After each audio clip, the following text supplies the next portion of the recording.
Assalamualaikum warahmatullahi wabarakatuh. Waalaikumsalam warahmatullahi wabarakatuh. Alhamdulillah, assalatu wassalamu ala rasulillah wa ala alihi wa ashabihi wa mawalah. La hawla wa la quwata illa billah. Rabbi shrah li sadri wa yassir li amri wahlul 'uqdatam min lisani yafqahu qawli. Kita awali dengan basmalah. Bismillahirrahmanirrahim. Bagaimana kabarnya semua? Alhamdulillah. Bahagia? Alhamdulillah. Wajah-wajah wajah-wajah menderita atau ingat, dengan kita bahagia sejatinya kita sedang membuat Allah senang kepada kita. Mungkin dengan makan yang enak, minum yang enak, traveling, ya, melakukan apa saja. Mungkin sekedar nongkrong di pinggir sungai menikmati gemericiknya air. Mungkin kita lagi jalan-jalan merasakan segarnya udara. Karena itu semuanya telah disajikan oleh Allah untuk kita. Dan tentu yang menyajikan ini akan sangat senang ketika kita mengapresiasinya, berterima kasih, menghargainya. Jangan sampai semua fasilitas diberikan kepada kita, kemudian kita malah tidak mau memakainya, kemudian kita malah sedih. Kenapa? Karena merasa kita tidak pernah diberi apa-apa oleh Allah Subhanahu wa ta'ala. Ada hujan-hujanan. Anzalna minas sama'i ma'an mubarakan. Air yang diberkahi. Kita ini kadang-kadang tidak doyan berkah. Pakai mantel, pakai payung. Iya toh? Ya hujan. Bagaimana Rasulullah kalau hujan turun bergembira, kemudian turun keluar dari rumahnya hujan-hujanan. Jadi hujan-hujan itu juga sunnah Nabi. Sunnah Nabi itu sesuatu yang beliau juga lakukan, walaupun hanya sekali. Jadi kalau antum happy dengan hujan-hujanan, itu bagus. Ya, itu bagus. Ingat, karena kita datang ke sini untuk dimuliakan oleh Allah, dibahagiakan oleh Allah Subhanahu wa ta'ala. Lihatlah bahwa kita ini telah dipilih dari semua makhluknya untuk menjadi khalifah. Untuk menjadi khalifah. Karena khalifah itu posisi yang sangat tinggi di hadapan Allah Subhanahu wa ta'ala. Itu tidak diberikan pada malaikat, tidak diberikan kepada jin atau makhluk apapun yang lain. Jadi kita ini makhluk yang sangat istimewa. Wajar karena kita terpilih, kemudian diberi fasilitas yang luar biasa ini. Bupati, gubernur, wali kota, ya, mereka mendapat fasilitas lebih karena memiliki jabatan tertentu di negara ini. Karena kita ini khalifah, maka wajar kalau kita mendapat banyak fasilitas, di mana semua fasilitas itu dipakai untuk menjalankan amanah kita, ya dah, dan untuk kita bisa senang menjalankan amanah itu, mudah menjalankan amanah itu. Hingga saking rasanya begitu bahagia kita, bersyukurnya kita, akhirnya kita beribadah kepada Allah Subhanahu wa ta'ala. Jadi ibadah itu adalah cara kita mensyukuri nikmat Allah Subhanahu wa ta'ala. Jadi ketika kita beribadah bukan karena ini hanya larangan atau perintah. Kita bukan seperti tombol robot yang jalannya karena ditombol. Ya, tombol jalan, tombol berhenti, stop, jalan, begitu. Tapi perjalanan kita disebabkan karena jiwa syukur itu. Jadi tentu memaknai ibadah dengan cara seperti ini akan menimbulkan rasa yang berbeda. Makanya di dalam Islam ada, tidak hanya kita itu sampai menjadi orang yang beriman, tapi harus bisa merasakan halawatul iman, bahwa iman itu manis. Kita itu tidak hanya sampai ke resto sawah. Ya, saya udah sampai resto sawah. You udah merasain belum menunya? Kan itu ya Mas ya. Yang penting itu merasakan menunya ini. Kita tidak hanya disuruh sampai kepada titik iman, tapi bisa merasakan bagaimana manisnya iman. Manisnya sholat, manisnya berzikir, manisnya taat. Itu semuanya tidak dapat kita raih kecuali kita menjiwai itu semuanya dengan jiwa syukur kepada Allah Subhanahu wa taala. Syukur, terima kasih ya saya masih bisa bicara, terima kasih saya bisa tilawah. Bayangkan kalau gigi lagi sakit, ya, rasanya kayak apa? Dengar orang suara keras sakit kita, temannya makan tengkleng, kita sakit hati. Hah? Ya kenapa? Begitu nikmatnya, kita ingin banget namun terhalang oleh rasa sakit itu. Hingga kita berjanji bahkan mengancam, Ritenono, kalau gigiku sembuh. Begitu sembuh, luar biasa nikmatnya itu. Lihat, ketika kita bersyukur segalanya jadi nikmat. Bukan ada nikmat baru kita bersyukur, tapi karena kita bersyukurlah segalanya jadi nikmat. Maka tujuan orang berpuasa apa? La'allakum tashkurun setelah tatakun. Dua ayat setelahnya la'allakum tashkurun. Orang berpuasa itu tujuannya tidak hanya bertakwa tapi juga bersyukur. Kenapa? Mungkin selama ini air putih itu sesuatu yang biasa. Kenapa? Karena seringnya kita mengkonsumsinya. Tapi begitu berpuasa, beduk maghrib tiba, namanya air putih itu nikmatnya luar biasa. Oh, Masya Allah. Mak legender. Legender ya namanya. Di atasnya sate lawu itu ya. Nah, lihat sana nggak ya? Di Bundaran HI itu. Belum tahu Bundaran HI? Ente ini sampai mana jalannya? Bundaran HI itu loh. Mau ke Lawu itu kan ada pecah itu. Jalur baru, jalur lama. Itu namanya Bundaran HI. Orang di situ terkenalnya Bundaran HI. Itu jalur baru naik karena ada sate Lawu kiri. Maju lagi nanti legender apa itu. Ramai banget itu.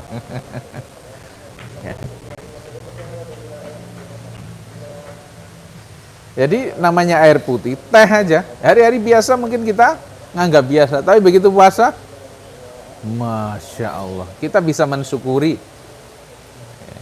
Kenapa? Karena berpuasa tadi. Berpuasa bisa mengembalikan rasa hampa kita yang mulai hampa kepada nikmat-nikmat tadi. Minum air putih ya biasa, minum teh biasa, minum es ya biasa. Begitu ada puasa, jadi semuanya kembali, jadi nikmat sekali. Ya, makanya dengan bersyukur segalanya jadi tambah nikmat. Coba lihat itu, saya itu ada keponakan di Palembang. Dulu di kedokteran hewan, hampir lulus tapi kemudian terkena penyakit sampai matanya nggak bisa melihat. Entah bagaimana terjadi insiden di waktu penanganannya itu, hingga akhirnya betul-betul nggak bisa diperbaiki lagi, termasuk jaringannya rusak. Biasanya mata itu bisa diganti dengan mata yang baru, menunggu pendonor. Tapi ternyata itu pun sudah tidak bisa lagi. Subhanallah, cewek, cantik, sempat menikah juga waktu itu. Subhanallah, justru setelah hilang kedua matanya, sekarang dia hafal 12 juz. Hafal 12 juz. Dengan simai, dengan mendengar. Ini bukan cerita orang lain. Apakah kita tidak lebih bersyukur bahwa kita kapanpun mau melihat mushaf? Bisa. Ya toh? Apa susahnya? Coba bayangkan bahwa ternyata saya itu mesti sangat bersyukur kepada Allah hingga saya bisa menggunakan mata saya, hingga rasa syukur saya lah saya pakai untuk tilawah Al-Quran. Itu rasanya beda. Ya nggak? Syukur itulah yang membuat semuanya jadi lebih nikmat.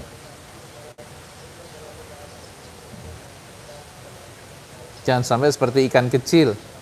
Ikan kecil lagi main di sungai. Dia mendengar ada dua orang manusia, anak sama ayahnya. Ayah. Apa dalam pembicaraan itu? Si ikan kecil mendengar, Masya Allah, namanya air itu membawa kehidupan. Tanaman jadi hidup, jadi hijau karena ada air. Ikan-ikan bisa hidup karena ada air. Manusia hidup bisa karena air. Sungguh karunia yang sangat agung air itu. Nah, si ikan kecil tadi mendengar pembicaraan tentang air itu. Air, apa itu? Akhirnya dia bertanya kepada orang tuanya, "Ayah, saya tadi mendengar ada manusia yang berbicara tentang air. Katanya itu anugerah yang hebat, luar biasa. Ayah tahu di mana air itu?" Waduh, ayahmu gak tahu. Coba kamu tanya sana. Temanmu yang lain, dia ketemu ikan, berbagai macam ikan, semuanya ditanya, namun tidak tahu. Sampai ketemulah kura-kura, karena terkenal umurnya panjang. Yang paling panjang itu apa? Kura-kura.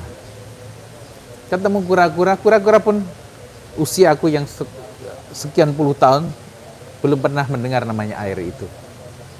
Maka ikan kecil tadi stres, kesana kemari, ingin cari tahu di manakah air itu.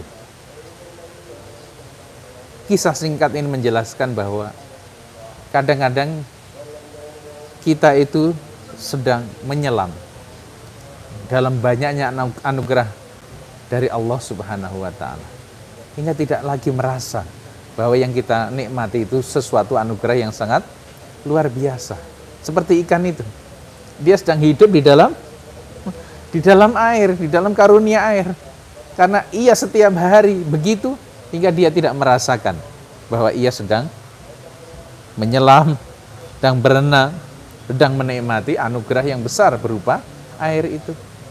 Antum di sini setiap hari mendengar tilawah, antum tilawah, bisa sholat berjamaah, bisa berzikir, bisa thalabul ilmi kapan saja antum mau.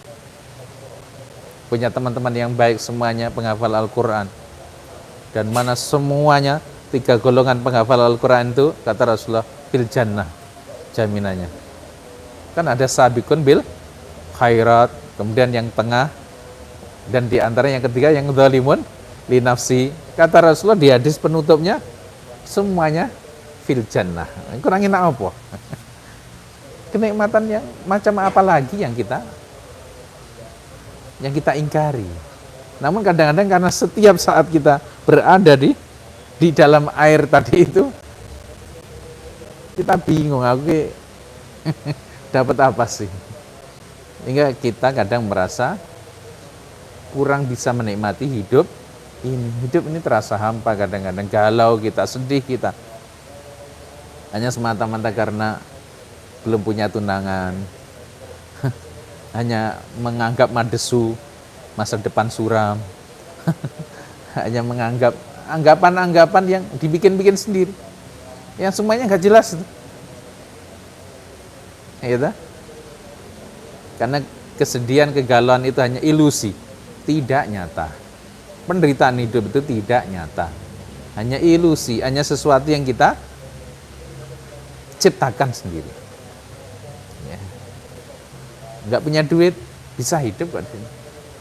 Bisa nggak kira-kira hidup? Bisa. Handphone punya. Apalagi? Coba apa yang dikeluhkan kira-kira kalau di sini? Ada nggak? Daftar keluhan. Nah ini, teman-teman semuanya, maka ingat bahwa hidup kita di sini, di dunia ini untuk bahagia. Kenapa? Karena kita dimuliakan oleh Allah menjadi khalifahnya. Maka aneh bila kita ini tidak merasa bahagia. Cari cara, ya, cari cara untuk kita terus bahagia. Maka bangun tidur awali dengan bacaan apa? Bangun tidur, alhamdulillah. Lihat, kadang-kadang kondisi jiwa seseorang terpengaruh oleh perasaan pertama ketika dia buka mata. Begitu pagi-pagi buka mata, kita happy, insya Allah seharian akan mudah untuk happy. Maka di sana ada sebuah rahasia, kapan kita agar bisa bahagia itu? Kapan kita membentuk agar jiwa kita selalu bahagia? Kapan kira-kira? Kapan? Pagi hari?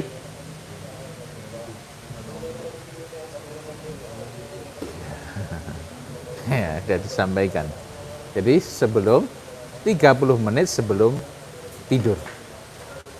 30 menit sebelum tidur itulah yang menentukan apakah esok pagi kita akan mengawalinya dengan bahagia. Nah, kalau mau tidur yang ditonton ini misalnya Tangisan Bombay, yang sedih-sedih begitu maksudnya. Insya Allah besok pagi antum dalam keadaan galau. Kalau mau tidur mikirkan masalah, persoalan, jangan masalah ya. Lebih baik apa? Persoalan. Namanya soal berarti ada jawabannya, begitu. Masalah mesti ada jawabannya. Kadang-kadang kita harus menggunakan kalimat yang tepat. Ini azab atau ujian? Ya, azab atau ujian? Anggap aja ujian.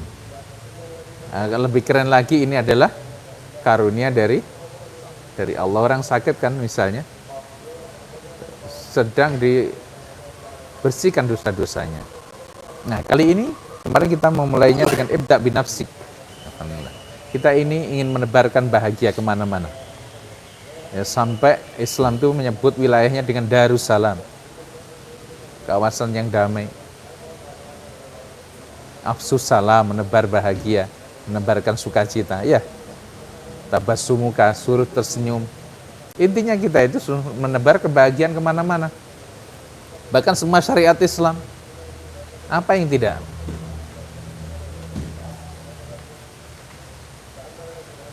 Sholat arihna ya Bilal, untuk bahagia dengan sholat. Syariat zakat berbagi kebahagiaan. Puasa juga demikian. Idul Adha, hari gizi internasional. Iya dah. Itu harus dipatenkan, dari gizi internasional. Semuanya untuk bahagia. Makanya ayo agar tercipta kebahagiaan di mana-mana, mulailah bahagia itu dari diri sendiri. Bahagiakanlah dirimu. Seringlah tersenyum, seringlah ucap alhamdulillah. Kalau Anda merasa agak sedih, segera lakukan sesuatu agar kita bisa happy. Tidak hanya berucap, tapi kadang-kadang harus dengan berjalan-jalan, berolahraga, lihat sana sini. Itu cara yang efektif, dan diisi sini ini karunia dari Allah berupa oksigen. Jadi paru-paru sini, ya, dada kita ini kalau kurang oksigen, kita sulit untuk bahagia. Maka ada teori 4-7-8. Menghirup 4, ditahan 7. Ini ilmiah banget ini. Itu udah dikaji Mas. Ya. Terus dilepas 8. Hitungan 8. Coba Anda melakukan. Dengan lidah di langit. Bukan di langit atas ya. Di langit-langit. Coba Anda melakukan. Buka sedikit mulutnya.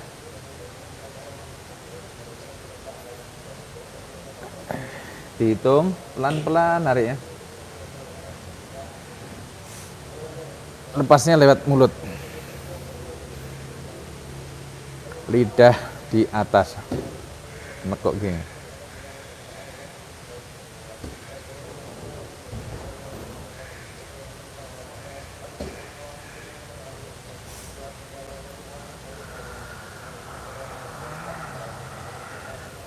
Wis kabeh. Coba rasakan. Nanti akan murtah, kata orang-orang Arab.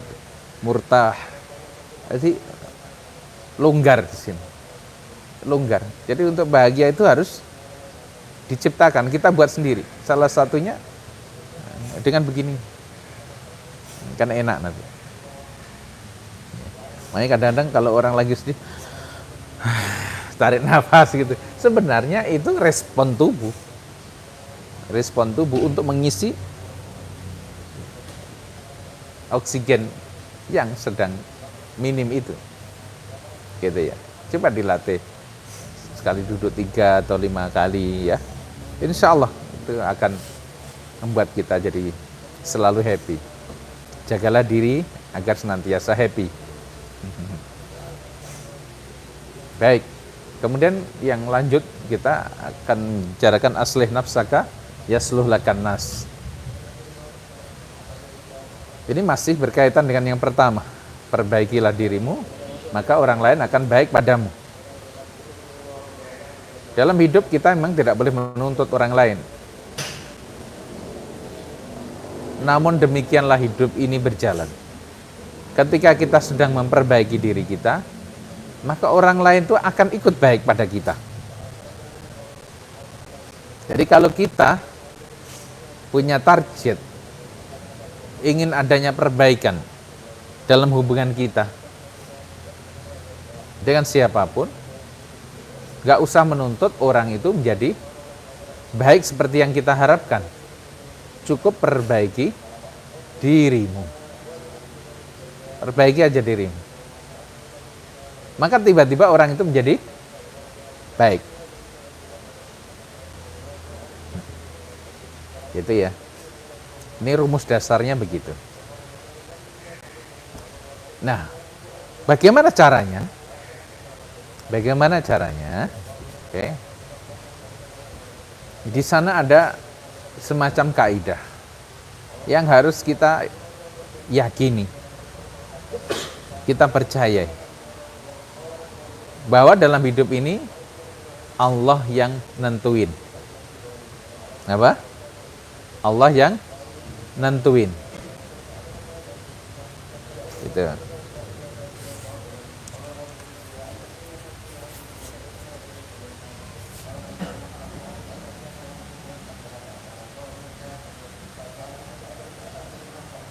Pertama, kita yang jalanin,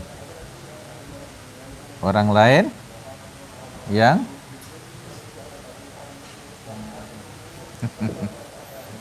inilah hidup. Allah yang nentuin, kita yang jalanin, orang lain yang komentarin.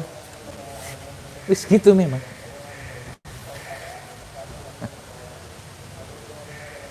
Agar kita itu happy, bahagia, dan bisa membahagiakan diri sendiri, bisa menjadi lebih baik terus-menerus, yakini bahwa segalanya ini Allah yang nentuin. Hidup ini dalam ketetapan Allah. Bahkan sebelum kita lahir, bahkan sebelum alam semesta ini dicipta, sudah ada di Lauhil Mahfuz. 70.000 tahun sebelum terciptanya langit dan bumi, semuanya telah ada dalam ilmu Allah.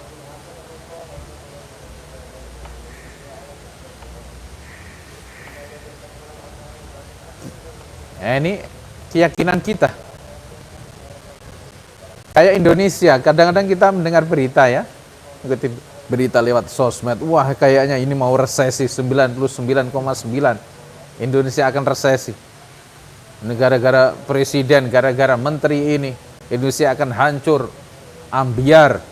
Nah, kan gitu kan? Seakan-akan Indonesia ini nasibnya di tangan presiden. Ingat, Indonesia ini miliknya Allah. Ini kerajaan Allah. Allah yang akan menjaganya. Jangan terpengaruh. Betul nggak? Ini milik Allah. Tidak akan hancur gara-gara 1-2 orang. Kita terpengaruh loh. Lihatlah Islam ini. Karena Islam ini milik Allah, dengan wafatnya Rasulullah, Islam masih jalan. Kemudian Khulafaur Rasyidin wafat, semuanya luar biasa pengaruhnya. Tapi Islam tetap berjalan. Di suatu kawasan ulama besar meninggal. Kiai Haji Ahmad Dahlan, Buya Hamka, Hasyim Asy'ari, ya. Ulama-ulama besar meninggal. Mbah Maimun meninggal. Pimpinan-pimpinan pondok besar meninggal. Apa terus Islam selesai? Tidak. Jalan. Akan seterusnya jalan. Kenapa? Karena Islam ini miliknya Allah. Alam semesta ini miliknya Allah. Santai aja. Termasuk hidupmu. Kita ini miliknya Allah.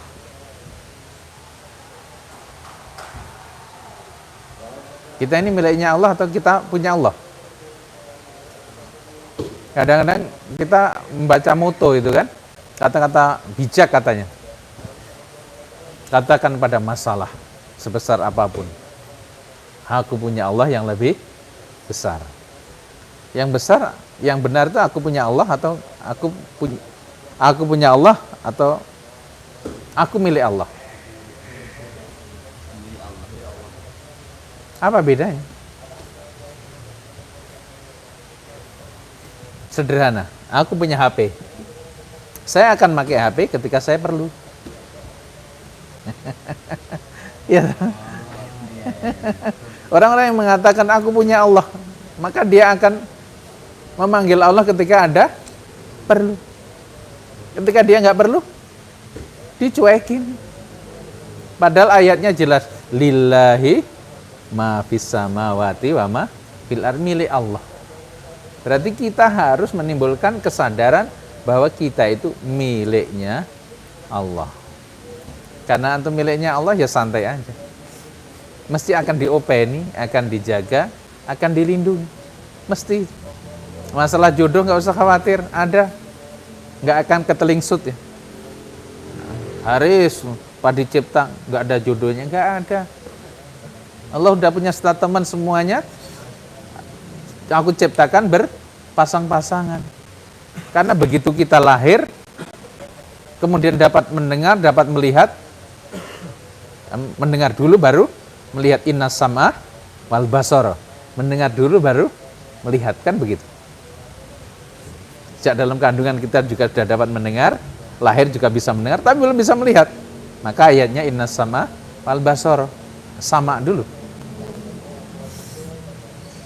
Maka kita sudah dikenalkan dengan orang-orang dekat kita. Orang tua kita, saudara kita, keluarga-keluarga kita. Dan ada satu wajah yang masih disembunyikan. Siapa? Pasanganmu. Ada satu wajah yang masih disembunyikan 20 tahun, kadang-kadang ya 25 tahun, kita belum tahu. Padahal itu sudah tercipta untukmu, ada dia.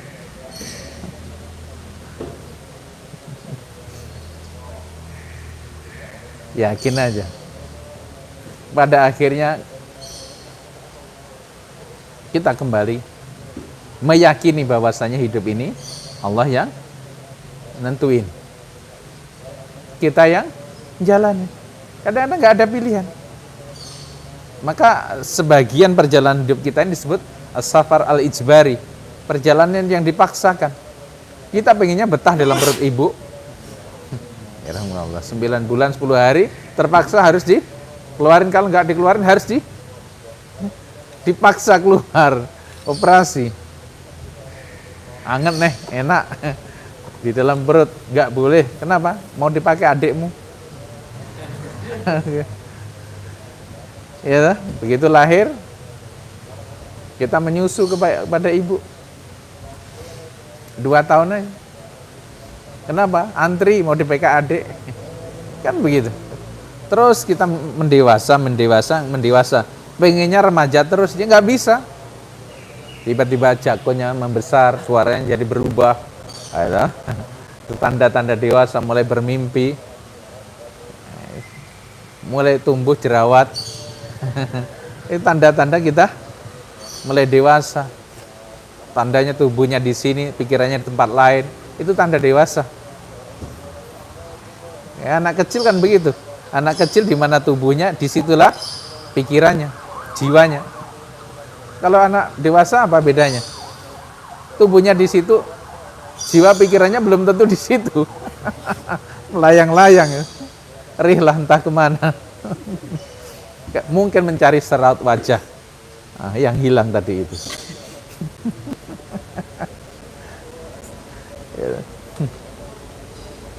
As-Safar al-Ijbari.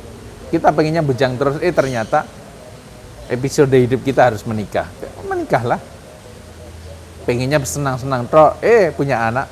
Padahal gak sengaja loh tadi. Ya Allah, ya. Ini hidup itu begitu, pengennya muda terus, nggak pengen tua. Nggak taunya rambut mulai beruban, gigi mulai tanggal. Kembali kepada ardalil umur, jadi bayi lagi. Lihat, pengennya hidup terus, ternyata harus mati. Memang yes, kita dicipta oleh Allah untuk hidup abadi. Jadi manusia ini makhluk hebat, begitu ia dicipta menjadi manusia, maka dia ditetapkan oleh Allah untuk hidup abadi. Hanya pindah terminalnya, hanya pindah dimensinya, hanya pindah dunianya. Namun begitu ia tercipta, dia tercipta untuk abadi. Betul nggak?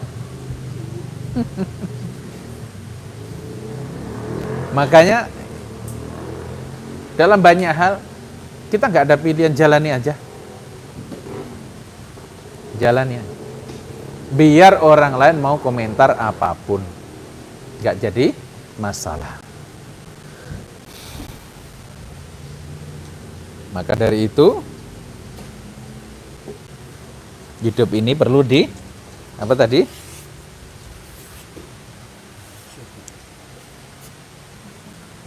Jalani, ya tak? Nikmati. Terus syukuri. Jalani. Karena nggak ada, memang itu harus kita harus jalani. Jalani aja. Hidup. Dulu dalam perut ibu, ente nggak tahu apa-apa, juga hidup. Ketika bayi nggak ngerti apa-apa, juga masih hidup. Kenapa sekarang udah pinter, semua anggota tubuh sudah berfungsi, malah khawatir soal rezeki? Aneh aja kami ini. Iya toh? Jalani. Sekarang jadi santri, jalani. Jadi ustadz, jalani. Tidak hanya dijalani, tapi juga dinikmati. Karena hidup ini adalah pengalaman. Hidup ini adalah perjalanan penuh pengalaman. Proses hidup ini proses pengalaman. Maka bahagiakan dirimu. Jalani aja. Dinikmati. Jarang orang bisa menikmati proses hidupnya itu.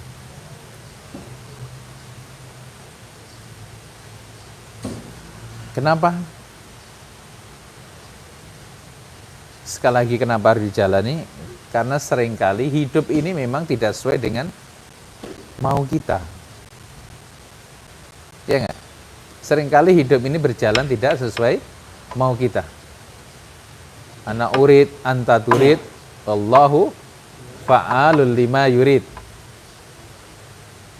Semoga mauku dan maumu dimaui oleh Allah. Aku dan kamu menjadi kami.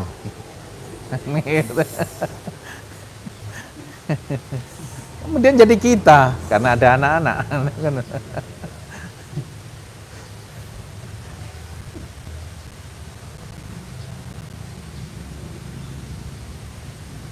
Oke. Syukuri. Ini yang penting. Disyukuri.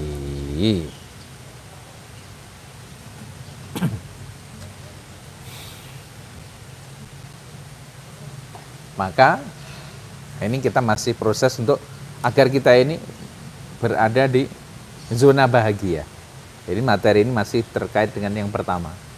Bagaimana kita keep happy, jaga agar berada di zona bahagia. Maka kita mesti latihan potong lidah.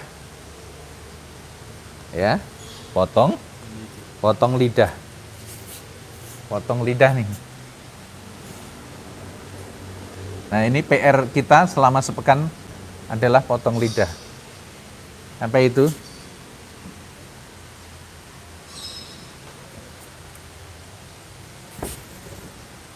Tulisan anak sekarang lah ya. No comment. Ya.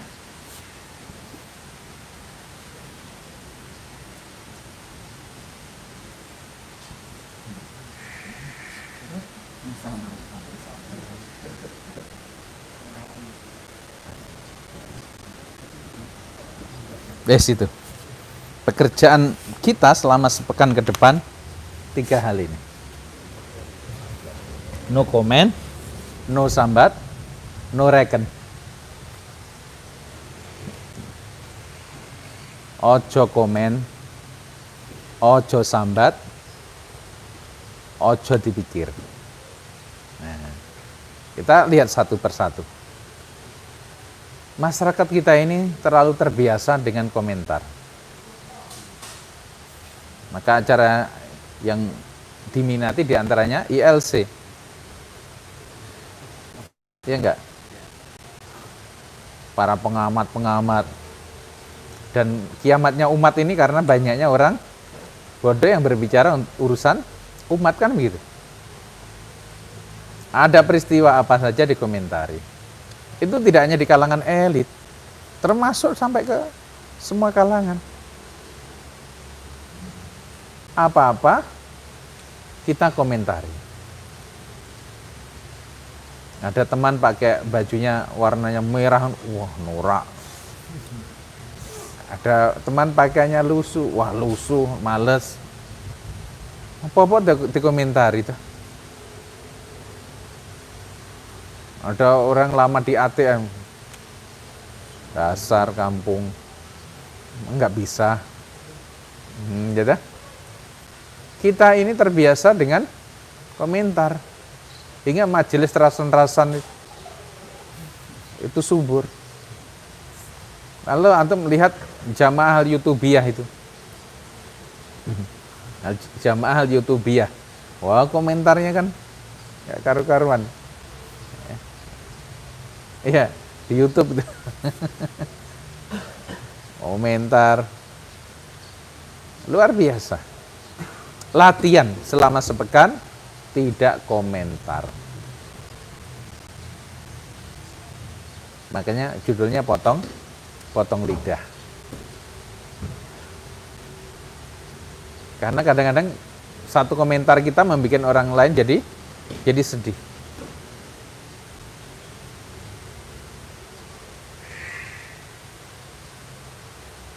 Usahakan tidak komentar. Yang kedua, jo sambat. Wong sambat uripe melarat. Jangan mengeluh terhadap apapun.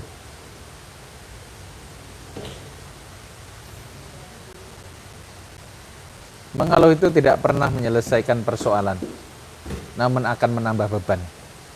Dalam kondisi apapun, ya, jangan pernah mengeluh. Ya. Yang terakhir, jo dipikir. Neng wong ngomong apa ya, kita perlu apa? Tanggal sekian kan kiriman belum datang ya. Gak usah dipikir. Usia sekian kok aku belum dapat calon ya. Jadi pikir. Ketika kita pikirin, bikin galau. Ada hal ketika kita pikir malah jadi galau. Oke, ini materi dasarnya begitu. Nah, walaupun ada pengecualiannya, setiap larangan mesti ada pengecualiannya. Jangan komentar kecuali yang baik. Gitu ya. Boleh komen, tapi yang baik toh. Ada mobil kecepatan tinggi, ada motor kecepatan tinggi, nggak usah dikomentari. Jangan komentar sombong, baru punya motor seperti itu. Bila harus komentar, katakan, oh mungkin dia dipanggil ibunya, oh mungkin dia sedang dipanggil bosnya, oh mungkin dia sedang dipanggil komandannya, oh mungkin istrinya akan hamil, oh kucingnya sakit mungkin. Gitu ya. Andai kata harus komentar. Ada moge, motor gede itu, yang 600 cc lebih itu ya. Kenapa harus pakai patwal? Ya, kenapa kecepatannya sangat tinggi? Kenapa? Karena memang motor itu didesain untuk kecepatan tinggi. Kalau untuk pelan-pelan malah jatuh. Gitu loh. Memang begitu, motor gede itu begitu, nggak bisa jalanin, nggak bisa dia. Dia harus kecepatan tinggi. Kita harus tahu.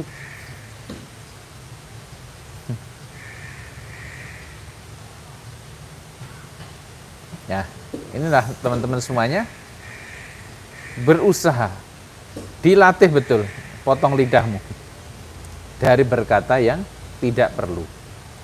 Komentar yang baik-baik aja. Pernah suatu ketika ada seorang ulama membelikan hab-hab atau semangka ya, semangka untuk istrinya. Begitu sampai dibelah, langsung komentar istrinya, nggak manis, isinya banyak. Karena dia ulama, diurus ini istrinya ini. Kamu ini yang kamu protes siapa? Kamu protes aku? Aku memberi tadi sudah milih yang bagus. Apalagi hadiah untukmu. Kan gitu ya. Mau protes penjualnya? Penjualnya juga sudah milih yang bagus. Karena dia tahu akan dijual, nggak mungkin toh. Kulak barang yang tidak bagus. Nggak bisa disalahkan penjualnya. Hah? Terus mau nyalakan siapa? Nyalakan petani? Petani sudah merawat sedemikian rupa hingga menjadi besar seperti ini, bagus. Dan bukan dia yang ngisi, memberi warna, memberi rasa. Bukan petaninya. Sebenarnya yang kamu protes itu siapa? Yang kamu protes itu yang menciptakannya. Kamu sedang memprotes Allah Subhanahu wa ta'ala. Wah, jeruk kecut. Hati-hati. Kamu sedang protes siapa tuh? Betul nggak? Kita sering begitu. Ini serius. Maka kata Rasulullah, kadang-kadang satu ucapan tuh membuat kita sangat tinggi, dan satu ucapan membuat kita sangat terpuruk jatuh di jurang neraka. Hati-hati. Kadang-kadang latah yang salah. Jeruk kecut kayak gini. Ente sedang protes pada siapa? Ya enggak? Kalau kita punya karya, kita ini punya karya nih, berupa lukisan misalnya. Kemudian lukisannya itu kok diolokkan orang. Yang marah lukisannya atau pelukisnya? Hah? Pelukisnya. Ingat-ingat itu. Kalau kita itu menghina makhluk, apapun yang marah bukan makhluk itu, tapi yang menciptakannya.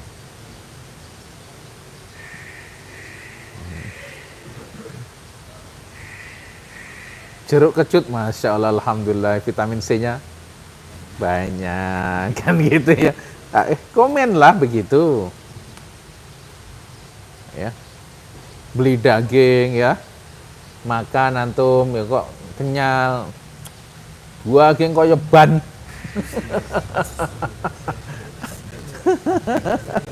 Ya toh. Alhamdulillah ini bisa olahraga gigi. Komentar yang baik. Kan kalau pada makanan pun, kalau kamu suka, boleh kamu katakan. Bila tidak suka, diam. Fal yakul khairan au liyasmut. Latihan apa saja begitu. Beli kelengkeng kok isinya isinya besarannya tipis dagingnya. Astagfirullah. Emangnya siapa yang kamu protes? Ingat loh ya. Hati-hati. Kita harus banyak istighfar dengan ucapan-ucapan kita sendiri itu. Ya sumuk menterek. Kamu lagi protes sama siapa? Aduh, hujan terus. Emangnya Tuhanmu sudah nggak bisa ngurusin alamnya hingga kamu protes? Udan salah mongso biasa nih orang udan ini. Emangnya kamu yang ngatur? Iya nggak? Sering kita itu mengucapkan kalimat-kalimat yang bikin Allah marah loh. Salah satu dari kaumnya Nabi Musa ketika masuk ke suatu lembah, semua orang mengatakan, wah luasnya lembah ini, wah indahnya lembah ini. Kemudian satu orang mengatakan, betapa luasnya rahmat Allah. Langsung Nabi Musa mendapatkan kabar dari langit, orang itu masuk surga gara-gara ucapannya. Hanya dengan mengucapkan kalimat itu. Ingat, masuk surga itu bukan karena amalmu. Amal itu hanya untuk meninggikan dan menambah fasilitas. Tapi yang memasukkan kita bukan amal, tapi rahmat Allah. Membikin Allah senang dengan satu ucapan. Maka ketika melihat tanah yang lapang, Masya Allah, betapa luasnya, atau ampunan Allah lebih luas, rahmat Allah lebih luas dari ini. Kita nggak tahu. Mungkin ucapanmu yang spontan itu bikin Allah ridho. Ketika kita merasa panas, ya Allah lindungilah hamba dari panasnya nerakamu. Kan begitu. Yang diingat langsung ke sana. Ketika melihat keindahan, ya Allah betapa indahnya ciptaanmu, apalagi surgamu. Ada cewek cantik, Masya Allah ya Allah. Bagaimana ya Allah bidadarimu. Berzikir kepada Allah dengan melihat ciptaannya kan. Innallaha jamilun yuhibbul jamal. Kan yang pertama kan nikmat yang melihat itu. Kedua baru laknat bagimu. Mandang yang lama. Iya, anak-anak santri ya. Nah gimana? Oh memang terlihat. Itu di depan ente. Emangnya mau tutup mata? Ya enggak lah, ini mati aja. Yang penting jangan jadi pengamat. Kamu amati. Itu yang enggak baik. Jadi ketika ada cewek cantik lewat, alhamdulillah, ini anugerah. Ya Allah, ada apa hari ini kok saya dapat hadiah banyak banget. Bidadarimu ya Allah kan. Gitu. Cara mensyukuri begitu. Santai aja hidup ini. Iya tak? Santai. Hati-hati dengan komentar.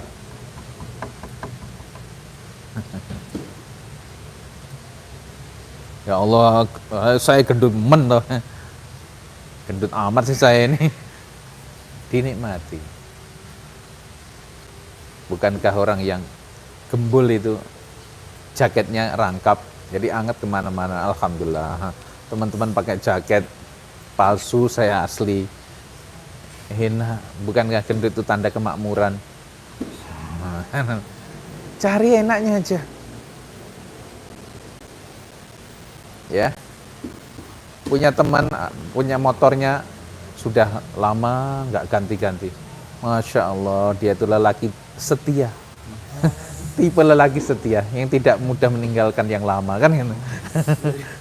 Ketika punya teman beli motor baru, Masya Allah, Alhamdulillah, semoga ketika ngisi taklimnya lebih lancar lagi. Itu selalu yang baik, yang baik, yang baik.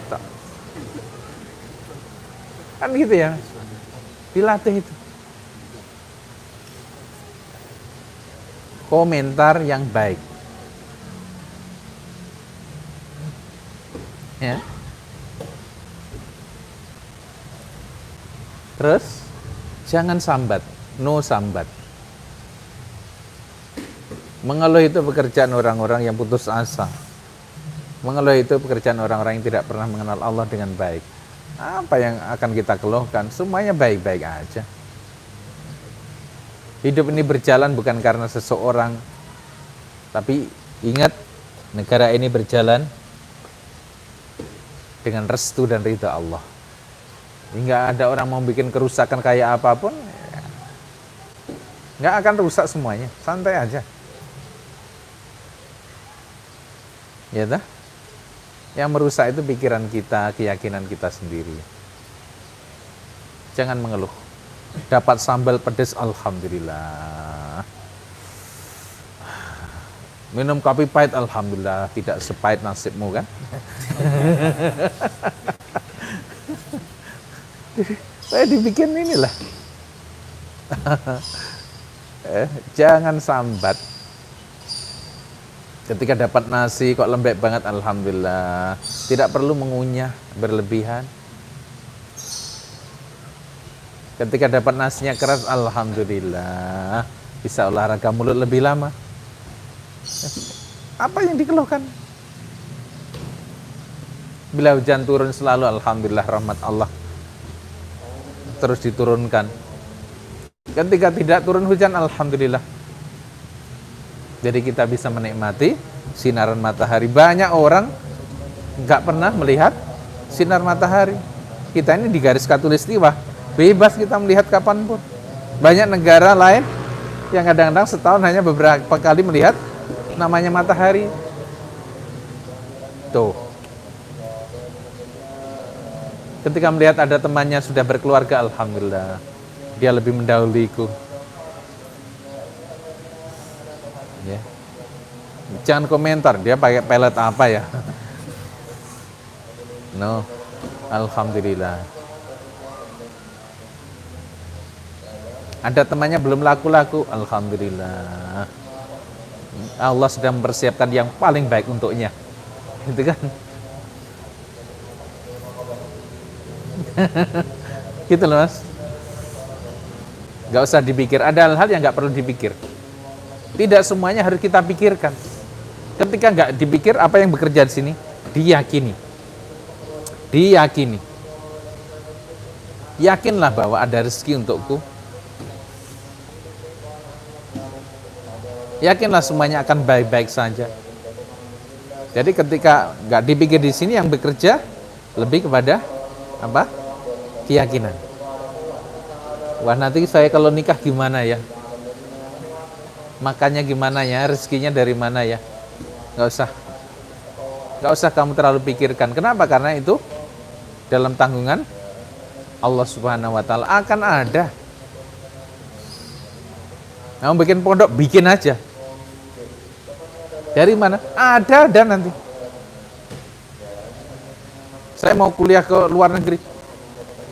Tancapkan niat yang benar. Akan ada jalannya. Nanti gimana di sana? Allah. Ada. Ya akhi, ila ain anta? Ila masya Allah. Iya dah. Enak hidup ini. Bikin happy.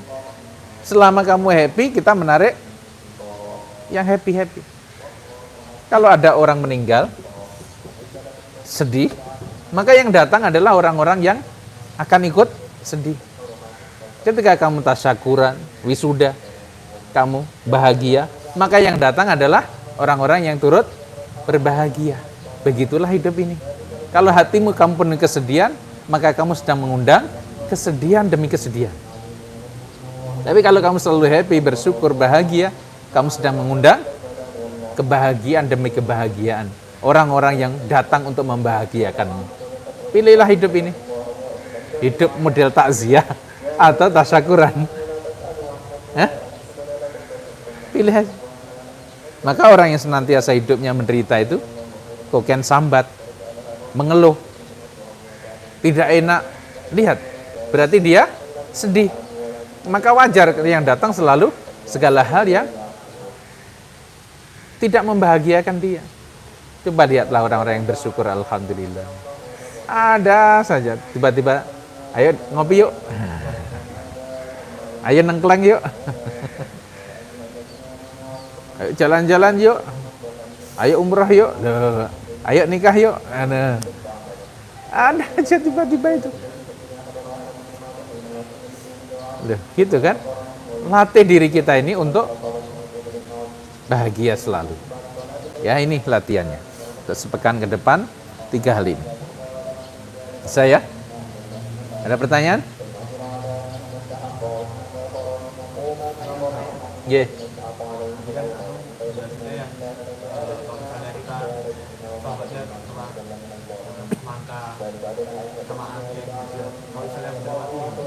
Dengan apapun.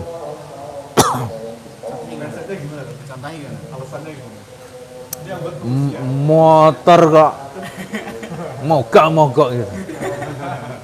Contoh gitu kan, benda mati ya. Ingat dalam surat Al-Kahfi, yuridu ayyan qadha fa aqama. Maka Imam Syafi'i mengatakan tidak ada benda mati. Karena dinding itu punya irodah. Suatu yang punya irodah berarti dia hidup. Maka di dunia ini tidak ada benda mati. Adanya benda bergerak dan tidak bergerak. Itu mindsetnya harus benar dulu. Maka sama aja yang hidup maupun yang mati. Ketika ente sambat kepada benda mati, lihat dia akan bikin ente rewel nanti. Nanti ada salah satu materi tentang ini, ya, nanti akan ada waktunya nanti. Bahas semua itu hidup. Ya. Jangan mencela, angin tidak boleh dicela, kan begitu hadisnya, jelas tuh. Benda-benda tidak boleh dicela, sanjunglah dia. Lihatlah ketika di Jepang itu latihan anak-anak SD, ketika ada sekedar beras, ya anak 20 setiap pagi suruh ngomong yang jelek-jelek pada beras itu, yang satu anak 20 suruh ngomong yang baik-baik, aku sayang, aku cinta, gitu terus. Ini belum sampai seminggu, yang ini udah busuk, menghitam, yang ini tambah putih. Makanya kalau punya handphone, Masya Allah, di motor ya gitu dilus-lus, ya Allah, cantik nian kamu pagi ini. Gitu ya, begitu.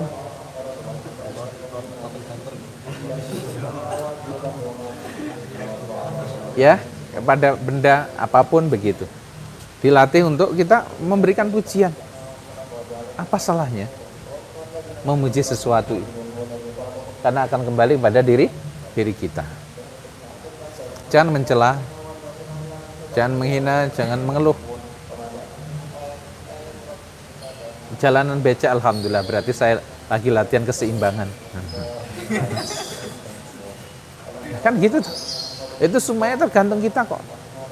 Saya dulu biasa, orang-orang di kampung kan numpak uat ya. Uat itu satu bambu itu, Dek. Satu bambu kan alatnya jalan kaki di atas sungai kan gitu. Nah, itu kuat kita. Saya biasa tidur di atas bangku duduk gitu. Antum masih bisa nggak jatuh, tidur betulan nggak jatuh. Itu kalau nggak latihan dia jatuh, langsung jatuh. Bangku itu, ya bangku Bangku kelas ya. Coba latihan tidur situ.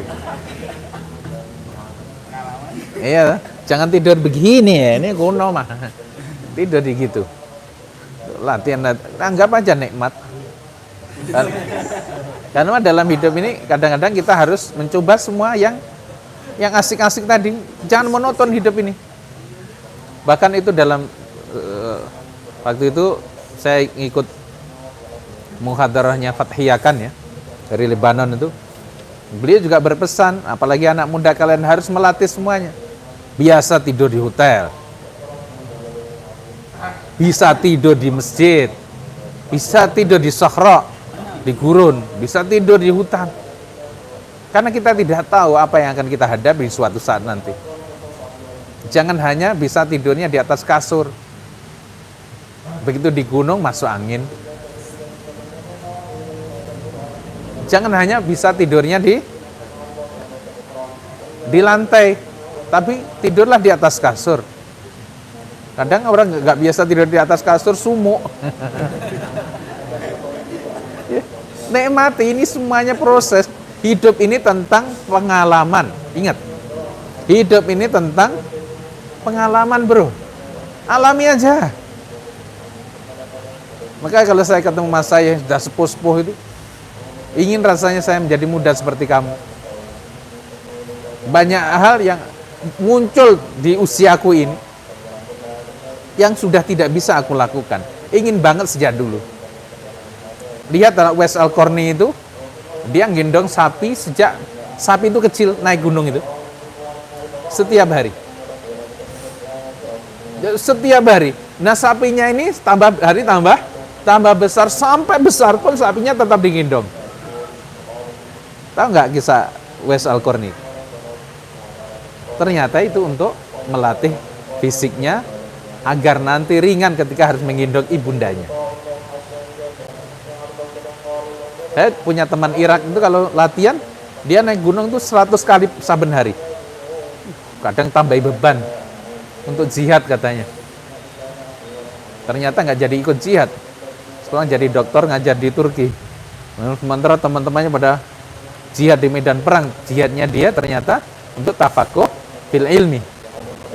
Tapi yang penting udah ada istidadnya. Nah, lihat, nikmati aja hidup.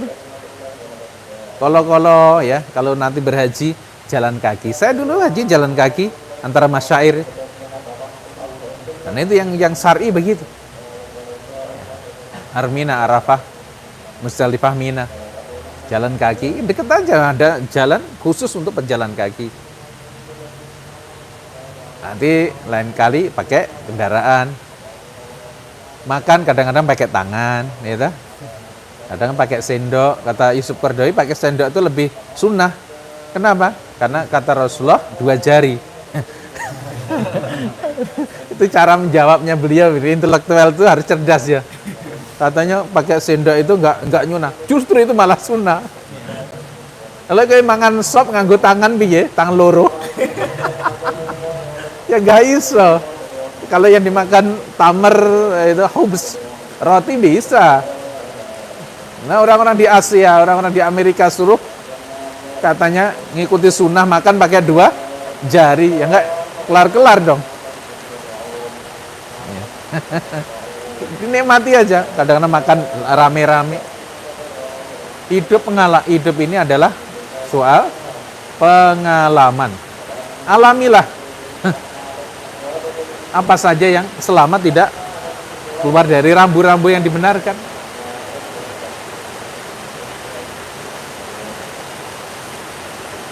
Dalam hidup saya pernah jalan malam hari, ikuti jejaknya Sudirman. Wah, hutan, nggak ada handphone zaman itu, jalan aja. Dan teman-teman tahu saya selalu di depan ya, dan nggak pernah pakai alas kaki. Sampai teman-teman saya itu bingung, memang nggak kena duri atau apa? Alhamdulillah, durinya minggir. Saya naik Lawu ya hanya baju begini aja, celana biasa, nggak pakai jaket, nggak pakai tutup kepala, nggak dingin Tebal ini jaketnya. Teman-teman pada menggigil, saya juga heran kok kedinginan ente. Kan kalau berhenti kan kedinginan tuh. Ya. Kita berangkat setelah Isya begitu kan. Alhamdulillah. Nikmati aja. Setidaknya kita pernah banyak hal yang telah kita alami dalam hidup ini. Jangan monoton. Sumur, kasur, dapur, saya mulek. Nikmati lah. Kadang-kadang jalan kaki kemana, kadang-kadang naik motor, kadang-kadang naik bus. Pernah nggak ente naik bus ke Solo? Dicoba itu. Kadang-kadang pakai motor. Saya dulu suka naik motor, kemana-mana naik motor. Pas saya di Malang, saya ke Lumajang lewat jalur utara. Banyak burung-burung indah itu. Nikmati. Kadang pakai mobil, jalan kaki. Mumpung masih muda.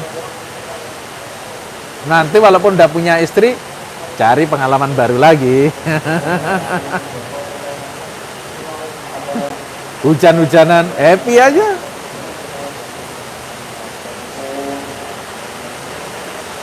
Ada yang lain?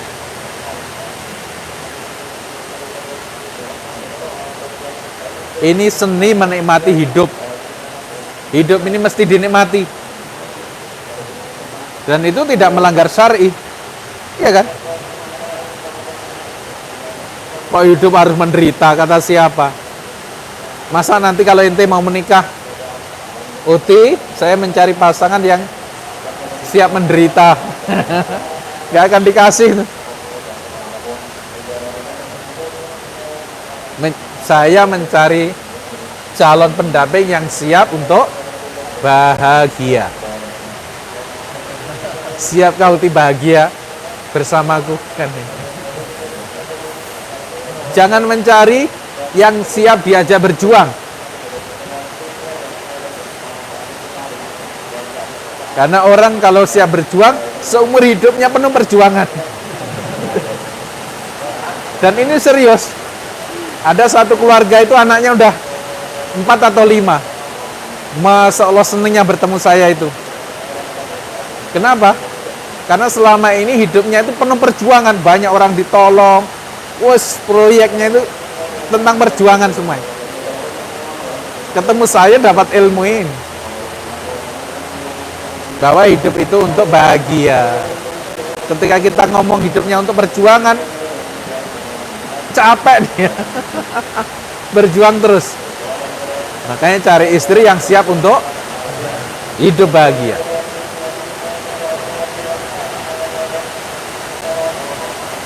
Oke ya, kita akhiri dulu. Subhanakallahumma wa bihamdika asyhadu an la ilaha illa anta astaghfiruka wa atubu ilaik. Walafu minkum. Assalamualaikum warahmatullahi wabarakatuh. Kita salat maghrib sini aja.